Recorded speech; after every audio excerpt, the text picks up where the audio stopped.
ನಾನು ಡಾಕ್ಟರ್ ಶ್ರೀ. ನನ್ನ ಮಗಳು ರಾಜಲಕ್ಷ್ಮಿ ಕುಲಕರ್ಣಿ.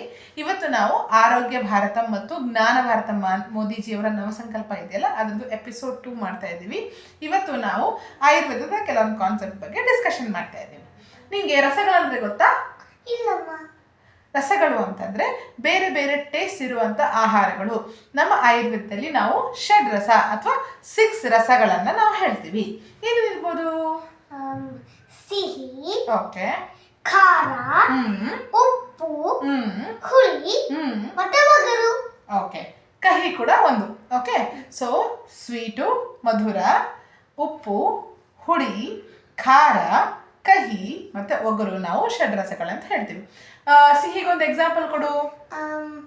ಆಪಲ್, ಆಮೇಲೆ ಮ್ಯಾಂಗೋ, ವಾಟರ್ಮೆಲನ್. ಓಕೆ, ಇನ್ನು ಸಿಹಿಯಾಗಿರುವಂಥದ್ದು ಅಂದರೆ ಖರ್ಜೂರ ಮತ್ತು ಜೇನುತುಪ್ಪ, ಬೆಲ್ಲ, ಇದೆಲ್ಲ ಮಧುರ ರಸಕ್ಕೆ ಬರುತ್ತೆ. ಮೊಳಕೆ ಕಟ್ಟಿದ ಕಾಳು ಕೂಡ ನಾವು ಮಧುರ ರಸಕ್ಕೆ ತಗೊಳ್ತೀವಿ. ಹಾಂ, ಉಪ್ಪುಗಳು: ಉಪ್ಪು, kinetic salt, normal salt, Himalayan salt. Very good. Kinetic salt ಅಂತ ಸಮುದ್ರ ಲವಣ ಅಂತ ಕೂಡ ನಾವು ಇದು ಹೇಳ್ತೀವಿ. ಓಕೆ, ಹುಳಿಗೆ ಒಂದು ಎಕ್ಸಾಂಪಲ್ ಕೊಡು. ಹುಳಿಗೆ ಮೋಸಂಬಿ, ನಿಂಬೆಹಣ್ಣು ಮತ್ತೆ ನಾರಂಗಿ. ಓಕೆ, ಆಮ್ಲ, ಕೋಕಂ ಕೂಡ ನಮಗೆ ಮಧುರ ರಸಕ್ಕೆ ಬರುತ್ತೆ. ಖಾರಕ್ಕೆ ಎಕ್ಸಾಂಪಲ್ ಕೊಡು. ಖಾರಕ್ಕೆ ಮೆಣಸಿನಕಾಯಿ, ಈರುಳ್ಳಿ ಮತ್ತೆ ಬೆಳ್ಳುಳ್ಳಿ. Very good. ಕಹಿಗೆ ಎಕ್ಸಾಂಪಲ್ ಕೊಡು. ಕಹಿಗೆ ಬಿಟ್ಟರ್ಗಾಡ್, ಹಾಗಲಕಾಯಿ, ಬಿಟ್ಟರ್ಗಾಡ್, ಹಾಗಲಕಾಯಿ ಮತ್ತೆ ಬೇರೆ ಬೇರೆ ತರ ಸೊಪ್ಪು, ಎಸ್ಪೆಷಲಿ ಮೆಂತ್ಯ ಸೊಪ್ಪು. ಓಕೆ, ಒಗರಿಗೇನು ಎಕ್ಸಾಂಪಲು? ಕಷಾಯ, ಗ್ರೀನ್ ಟೀ ಮತ್ತೆ ಇದು ಚಕ್ಕೆ ಹೇಳ್ತೀವಲ್ಲ, ಅದು ಕೂಡ ನಮಗೆ ಒಗರಿಗೆ ಬರುತ್ತೆ. ಸೊ ಇದೆಲ್ಲ ಯಾಕೆ ತಿನ್ಬೇಕು ಅಂತ ಗೊತ್ತಾ ನಿಂಗೆ? ನಿಂಗೆ ಇವಾಗ ಸೈಕಲ್ ಹೊಡೆಯಕ್ಕೆ ಹೋಗಿರ್ತೀಯ, ಸುಸ್ತಾದ ತಕ್ಷಣ ನಿನ್ಗೆ ಜ್ಯೂಸ್ ಕುಡಿದ್ರೆ ಚೆನ್ನಾಗಿ ಅನ್ಸುತ್ತಾ? ಎಸ್.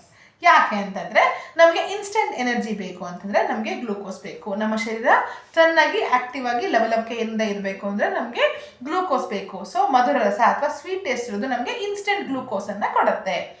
ಆಮೇಲೆ ನಿಂದು ಸೈಕಲ್ ಚೆನ್ನಾಗಿ ಹೆಂಗೆ ಹೊಡೆಯೋಕ್ಕಾಗುತ್ತೆ ಗೊತ್ತಾ ನಿಂಗೆ? ಹೆಂಗೆ?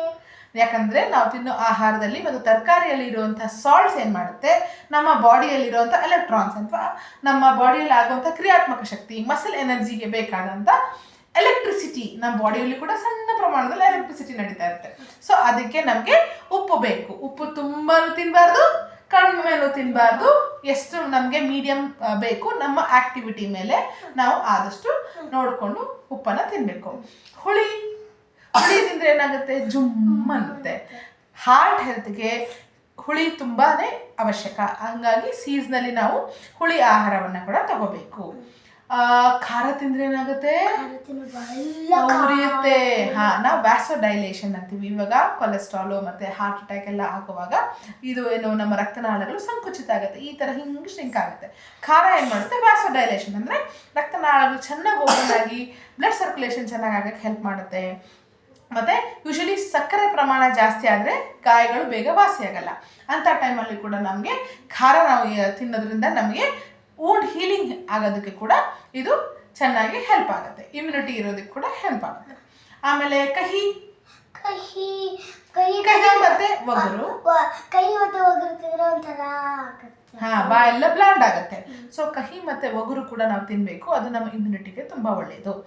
ಸೊ ಎಲ್ಲ ಷಡ್ರಸಗಳು ನಮ್ಮ ಒಳ್ಳೆ ಆರೋಗ್ಯಕ್ಕೆ ತುಂಬ ತುಂಬ ಇಂಪಾರ್ಟೆಂಟ್. ಅದಕ್ಕೆ ನಮ್ಮ ಆಹಾರ ಪದ್ಧತಿಯಲ್ಲಿ ನಾವು ಹಬ್ಬದಲ್ಲಿ ಯಾವಾಗಲೂ ಊಟ ಮಾಡುವಾಗ ಅರೇಂಜ್ ಮಾಡ್ತೀವಲ್ಲ, ಫಸ್ಟ್ ಸಾಲ್ಟ್ ಇರುತ್ತೆ, ಆಮೇಲೆ ಉಪ್ಪಿನಕಾಯಿ, ಆಮೇಲೆ ಕೋಸಂಬರಿಗಳು, ಆಮೇಲೆ ಪಲ್ಯಗಳು, ಆಮೇಲೆ ಒಂದು ಕಡೆ ಪಾಯಸ, ಇನ್ನೊಂದು ಕಡೆ ಚಿತ್ರಾನ್ನ ಅಥವಾ ಬೇರೆ ಭಾತು, ಆಮೇಲೆ ಅನ್ನ ಸಾಂಬಾರು, ಅನ್ನ ಹುಳಿ ಅಥವಾ ಮಜ್ಜಿಗೆ ಹುಳಿ, ಆಮೇಲೆ ಸ್ವೀಟು, ಆಮೇಲೆ ಮಜ್ಜಿಗೆ.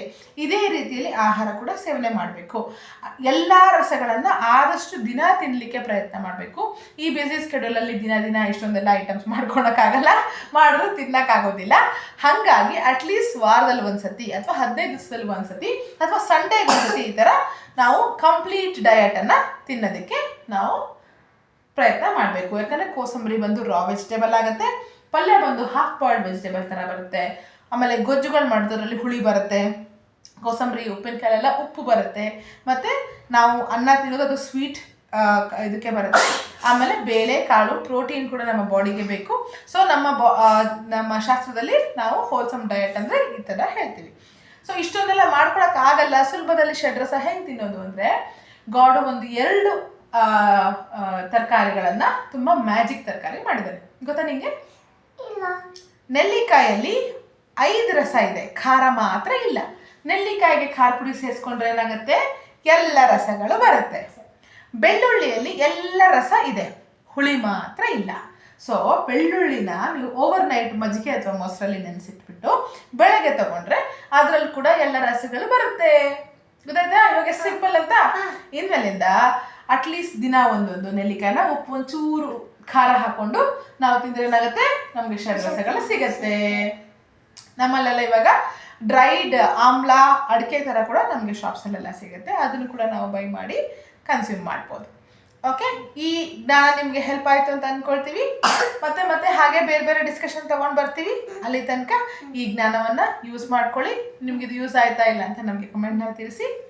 ಶುಭಂ.